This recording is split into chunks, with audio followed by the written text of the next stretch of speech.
Em nova tentativa de buscar uma saída para a guerra, o presidente dos Estados Unidos, Donald Trump, e da Ucrânia, Volodymyr Zelensky, se reunirão na Casa Branca amanhã. O encontro gera tensão na Europa. Pedro Trito. A reunião entre Trump e Zelensky amanhã vai tratar dos próximos passos na tentativa de colocar um fim na guerra da Ucrânia, depois de um encontro entre o norte-americano e o presidente da Rússia, Vladimir Putin, terminar sem acordo. Para Ângelo Segrilo, professor de História da USP, o resultado do encontro em Washington é imprevisível. Eu espero que tenha um espírito construtivo nisso e não como aquela reunião da Casa Branca. Realmente, eu tenho que parar o meu comentário por aqui, porque, como eu falei, o encontro foi uma caixa preta e nós não sabemos. Pode ter sido absolutamente nada, mas, como eu falei, pode ter sido intencional de não revelar nada, alguns assuntos delicados, para não melar antes de falar com o principal, que são os outros líderes europeus e o Zelensky. Já o professor de Relações Internacionais do IBMEC, Roberto Niemeyer, acredita que Trump vai dar um recado para o presidente ucraniano. Ele vai passar o recado para Zelensky que a Ucrânia precisa entregar 20% do território, principalmente uma área onde estão a maior parte das reservas de minerais raros. A Ucrânia não poderá participar de nenhuma organização militar, muito menos da OTAN, e nem falar num assunto, de mudar isso, né? Por exemplo, a Crimeia. Vamos tentar mudar a situação da Crimeia? Não vão mudar a situação da Crimeia. Então, esses serão os pontos que Trump vai levar. Antes da conversa entre Estados Unidos e Ucrânia, os países aliados de Zelensky, unidos na denominada Coalização de Voluntários, ou Coalização dos Dispostos, decidiram se reunir neste domingo por videoconferência. O encontro acontece às 10 da manhã, horário de Brasília. Como já aconteceu anteriormente, ele vai ser liderado pelo presidente francês Emmanuel Macron, pelo primeiro-ministro britânico Keir Starmer e pelo chanceler alemão Friedrich Merz. Na véspera, Trump se pronunciou a favor de buscar um acordo de paz integral na Ucrânia, em vez de um cessar-fogo. Kiev e seus aliados europeus veem isso como uma forma de Moscou ganhar tempo para expandir seus ganhos territoriais. Também de olho na exploração das chamadas terras raras, alvo de interesse também da Casa Branca.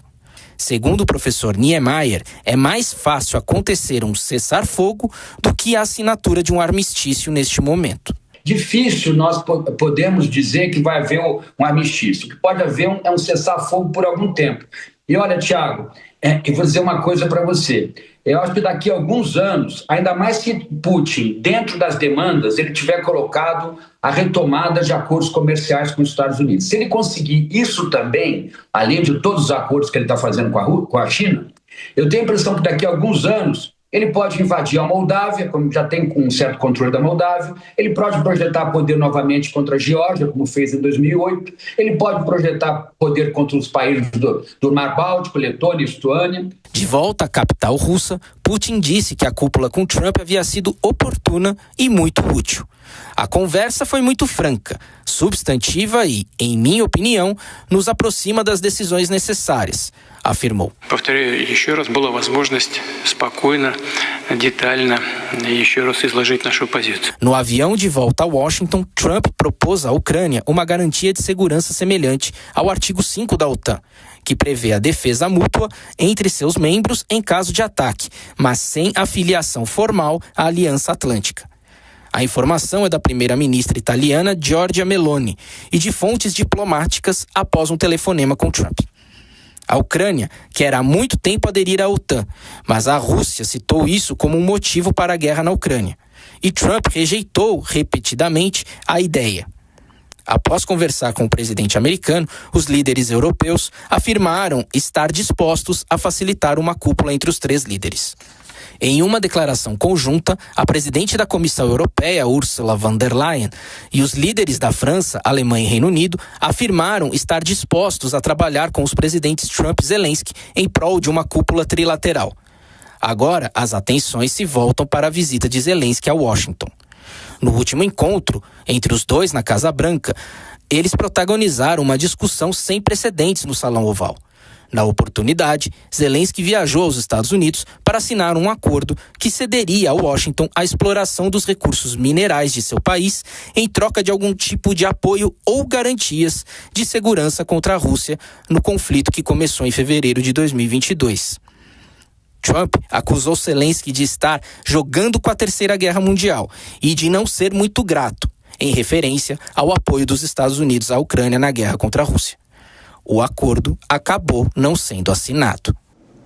Sobre esse assunto, a gente conversa agora com o professor de Relações Internacionais da USP, Gustavo Menon. Professor, muito bom dia, obrigada por participar com a gente aqui no Jornal da Manhã. Amanhã tem, então, esse encontro entre Volodymyr Zelensky e Trump, mas parece que o último encontro não deixou boas expectativas, né? Volodymyr Zelensky foi maltratado, entre aspas, por Trump, e agora Trump já falou que a Rússia é muito mais forte, mais poderosa que a Ucrânia. Como é que o senhor enxerga essa relação? Bom dia, Márcia. Bom dia a todos aqueles que nos assistem na Jovem Pan. De fato, há uma série de tensões que estão se agudizando em meio à tentativa de negociação, ao menos de um cessar-fogo que vem sendo capitaneado por parte do presidente Donald Trump.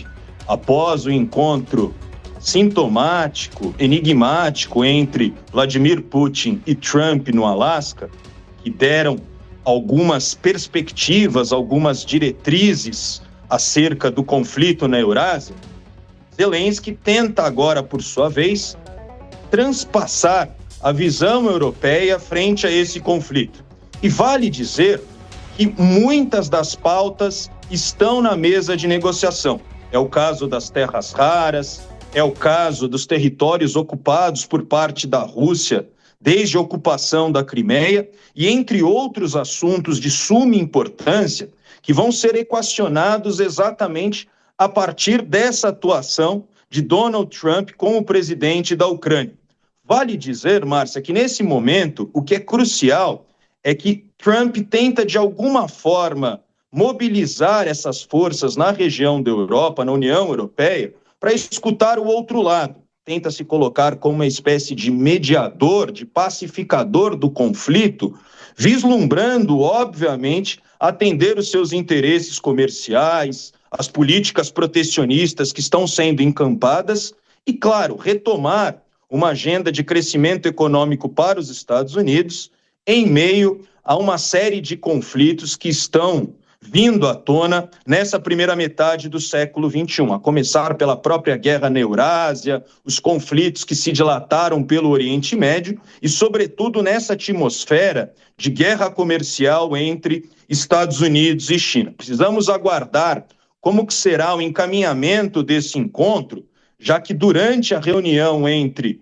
Trump e Putin, houve ali uma série de entendimentos a despeito de não existir um acordo a respeito da OTAN, da não expansão da OTAN em direção ao leste, mais do que isso, uma tentativa, de certa forma, de retomar os acordos comerciais com a diminuição das sanções que são impostas à Rússia, e agora precisamos compreender como que será esse posicionamento, não só de Zelensky, mas também da União Europeia, em meio à agudização dessas tensões em um cenário geopolítico e geoeconômico bastante tenso. Professor, bom dia. Professor, a gente observa um esgotamento, dessa situação. Claro que nada justifica o que fez a Rússia, sob a alegação da entrada da Ucrânia na OTAN, essa possibilidade. Nós tivemos bombardeios, vítimas e mais vítimas foram trazidas, a economia perdida no país, então uma tragédia de fato. Agora, não tem uma saída honrosa, professor, para o lado ucraniano, para Volodymyr Zelensky, A gente observa que hoje a Europa já não está interessada, tem problemas também financeiros e não está interessada em manter esse conflito. Os Estados Unidos estão saindo também. Então, não tem como o Zelensky voltar para casa com uma solução que não passe por essa anexação de 20% do seu território. Mas é isso, Quem pode mais chora menos, professor?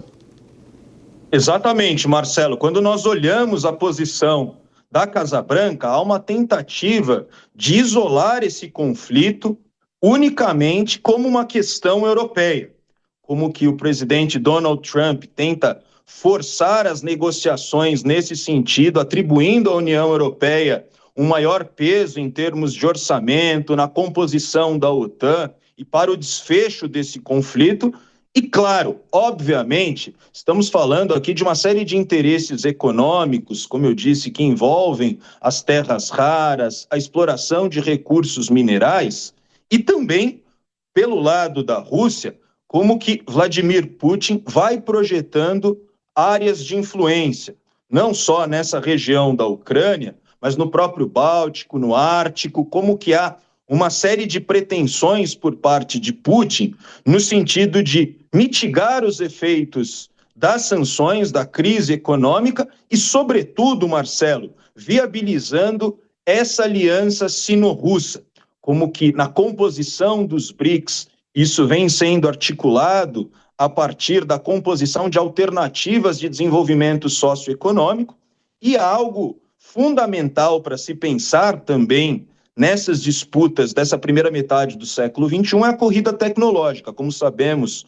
Rússia trata-se de uma potência militar, assim como os Estados Unidos, e a partir dessa aliança sino-russa, há uma tentativa de projeção no sentido de fazer esse contraponto ao Ocidente. Precisamos, como eu disse, aguardar as próximas movimentações, sobretudo das lideranças europeias, e verificar qual será a capacidade de Zelensky de mobilizar recursos por parte da Casa Branca, por parte de Donald Trump, para amparar minimamente essas forças que estão na Ucrânia. Não sabemos se Donald Trump deverá continuar com uma série de orçamentos, uma série de recursos destinados a esse conflito, mas ao que me parece, o presidente dos Estados Unidos, Donald Trump, passará um recado de que Zelensky deverá não só promover concessões, mas, sobretudo, sentar na mesa de negociação